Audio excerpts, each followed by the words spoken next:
guys, welcome, or if you have been here before, welcome back. I don't know if you guys saw my last video, but I did start packing my hospital bag with Fashion Nova, more of the clothing and what I'm gonna wear after I give birth, all that good stuff, even the waist trainers, all that. So if you haven't watched that, go ahead and watch it now. It's the last video I posted, but today I will be finishing my bag because I'm a little nervous. I think I'm gonna give birth soon. I don't know, who knows? But I am almost 37 weeks and I feel like it's coming. Like, she's a little low, I've been getting pelvic pain, and I need this hospital bag ready because if not, I'm gonna freak out. And you already know the nesting process, like, you go crazy whenever you feel the baby coming. I'm gonna show you what else I'm putting in the bag so you can have an idea of what, you know, moms pack for hospitals. Let's get to it.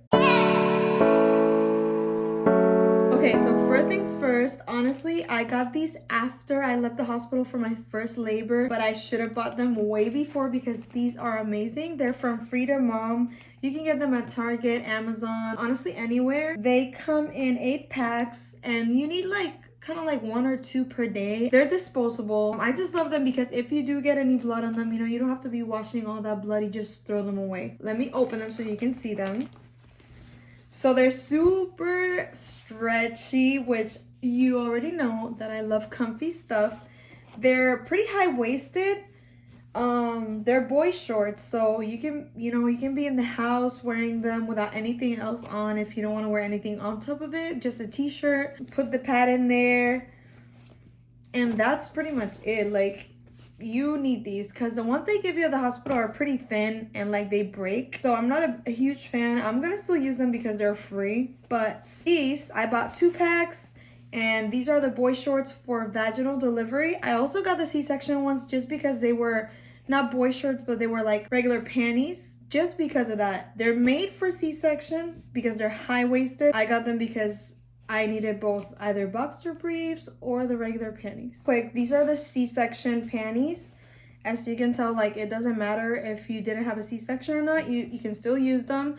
They are more open here, so maybe that's why. If you have vaginal delivery, you're gonna have a lot of bleeding, so there's gonna be exposure there and they want you covered up because you have a lot of bleeding. I don't care because my pads that I bought are this thick and they're gonna hold on to that blood. Speaking of, I always buy this brand because it's like the thickest of the thickest. Like, this is the maxi ones, and these are the ones that they give you in the hospital, but they only give you obviously for when you're staying there. So I had to buy 2 packs of these, and I'm gonna be doing the aloe mix. I don't know if you guys have heard of it, but I saw this trend on TikTok a long time ago, and then my friend, as I told you in the video before, she gave me them because she had a C-section, she could never use them.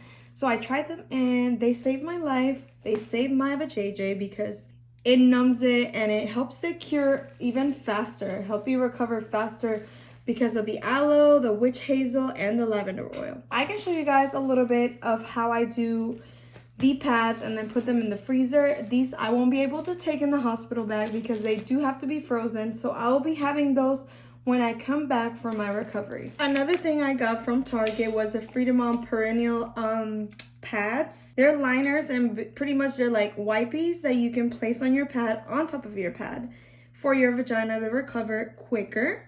It has like a medication that helps it recover quicker. These I'm gonna try to use after the cooling of the aloe has gone away because obviously it doesn't last too long. It lasts for like probably 30 minutes, but it does help for the first 30 minutes that you're in pain. I'm not a big fan of taking pills, so that's why I was hurting a little bit more because I wasn't taking any of the medications they gave me. I will be needing all of this. This is the padding. I also have a foam that I'm gonna show you. So this is the foam and it's called Perennial Healing Foam. It's from the same brand, Freedom Mom. Also, I got it at Target. This one, you put it on your vagina. I'm gonna say vag from now on because it sounds a little graphic when I say the other one. You put it on it and then it's supposed to cool it, like a cooling sensation, which I get it usually from the aloe, the frozen aloe, but you can keep putting this on throughout the day and it's amazing. It lasts you a long time, so it will last you the whole month and a half that you're gonna be recovering. This, actually, they give you one in the hospital, but the one in the hospital sucks. It's like straight and it's like very cheap. This one, look how cool it is. First of all, it's purple. Same brand, by the way, Freedom Mom. It's purple and look. it has the angle, so you can just go.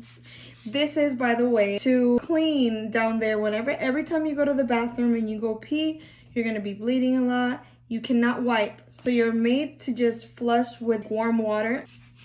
Put warm water on there, then it'll rinse out most of the blood. And after you're done with the blood, you need towels, little towels. Last time I bought like a 30 pack of small towels. You can get that anywhere. And what you do is you put a lot of warm water on that towel and you tap. You're gonna get rid of the excess of blood, and that's how you wipe whenever you go to the restroom. So this I actually got from the hospital last time I went, and I did have a lot of like leftovers, so I'm saving it for this time. I'm pretty sure they're gonna give me another one, but I'm gonna pack it just in case they don't have it. It's a spray that you spray. Please, if you do get this, spray it far from your vag, because I literally burnt myself one time because I put it so close. It's very strong and it's very like, you know, so make sure you do it from far away and it'll numb kind of the area. Some people react back to it, so if you want to try this, just try a little bit first and then go and see how you feel with it, because it's not for everyone, just so you know. It's called benzocaine topical anesthetic spray. So yeah, this is a thing that I'm gonna pack, but I'm not sure if I'm gonna use it. Also, for sure, nipple butter, because I don't know how my baby's gonna be, if she's gonna latch too hard, biting, all that stuff. My breasts are used to obviously breastfeeding. I breastfed my firstborn for a year, so it's not like the nipple's gonna be sensitive to it anymore. But just in case, I got the Earth Mama Organics nipple butter from Amazon. This one was honestly amazing. I have a lot left over because the fact that it comes with so much, like, I don't know if you can see it, but it's very rich and thick. And what you do is whenever you feel like it's safe for the baby to, like, you know, touch it with their mouth and whatever. Whenever you're done breastfeeding, you always put it just to avoid like the nipple getting all hard and stiff, and with the breastfeeding and all that, you know, it might be painful, so this helps with the pain. So now I'm gonna show you the pads, how I do them. I am missing the lavender oil, which I don't know where it went because I had a lot left. This is aloe. This is a leftover of my friend actually that made the pads last time. I have the witch hazel, and then of course the pad. I want you guys to ignore the fact that my hands are super dry. But okay, let's say this is the pad, right? Obviously it has the stickers, so you keep them. Whenever you remove them, just keep them because you're gonna close it back up. Take these off. So basically you're gonna put aloe all over.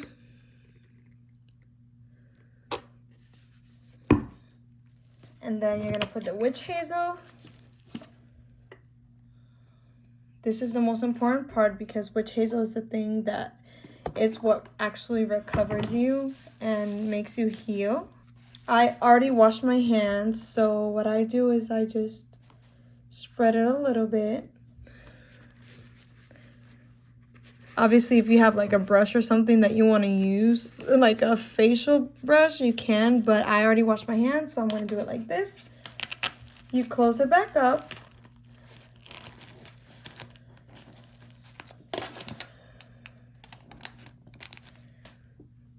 And of course, I'm missing the lavender oil, but it's whatever. That's for the scent and stuff, so I don't mind not using it. And then you just close it back up, literally just like that. And you're going to put it in the freezer, just like that. Yeah, that was it. Frida now brings some cooling pads, but it only comes with like a pack of like 4 or something for like a lot of money. And I was like, you know what? Let me just make it myself for like 27 pads. For nothing. So yeah, I'd rather do it myself because I want a lot. I'm not gonna buy a 4-pack for like 20 bucks. I don't know if I'm missing anything. I'm freaking out because I always low-key think that I'm missing something. Even when I leave the house, I feel like I'm leaving something behind. So I don't know, if I did miss something, please put it in the comments so I can bring it in that bag, please, please. And also I had one more thing. I had Amy in the last video comment that she wanted me to answer her question, and her question was if I had any embarrassing moments during my pregnancy. She asked me if I had gas or, you know, farts and whatever. No, but I do have this thing now. When I find myself like falling asleep, I go and say and I wake up. So I wake up to my own It's like a weird moaning that I'm like complaining like and it's embarrassing because my fiance always laughs and it wakes him up too, I guess. I get mad because I wake myself up and I'm trying to sleep. So whenever I actually fall asleep, I do it, and I keep waking myself up doing it all the time, and I find myself doing it all the time, which is annoying. But besides that, honestly, no, besides you get a little, not dumber, but like you forget a lot of things while you're pregnant. I don't know if the hormones are made to release something so you're relaxed and you don't stress, because I forget everything when I'm pregnant. I forget where I put my phone all the time. Everything is just like, it's weird with pregnancy. But besides that, honestly, I'm super excited for my baby girl. I have not said the name yet because last time I had an issue that somebody stole my kid's name with the first one. I want my baby's name to be like, obviously if I named her the first one, you know, not like someone just named her and then I named her after her, kind of. No, I'm ready for this baby. I want to have her now. They said last ultrasound a few days ago that she was 6.5 pounds already and she's ready to go. Like whenever she wants to come, she'll be fine. She's already developed. She's perfect. So I'm very excited. She looks like her brother, by the way. So if you have seen my other baby, my social media, you'll know how she looks like. Any other updates besides these, I will be posting always on Instagram. Instagram is my main social media platform where I post my updates on my stories. I will be recording everything as well for the labor. I will try to record as much as I can. I know I said that last time, but it took over me because it was a crazy experience. My first time having a baby, so I was like, oh my god. So I didn't get to post it. I recorded some, but I didn't get to post it. This time I'll be more in depth and you'll see more of me and the baby whenever she gets here. Go ahead and like this video, comment anything else if you have any questions, or if you want me to answer your question in the next video as well, you can comment the question. I'm always reading those and answering. If you haven't subscribed, go ahead and subscribe. Don't forget to follow me on all social platforms, Alia's Official, and TikTok, Instagram, and everything else. I love you guys, and I will see you in next video.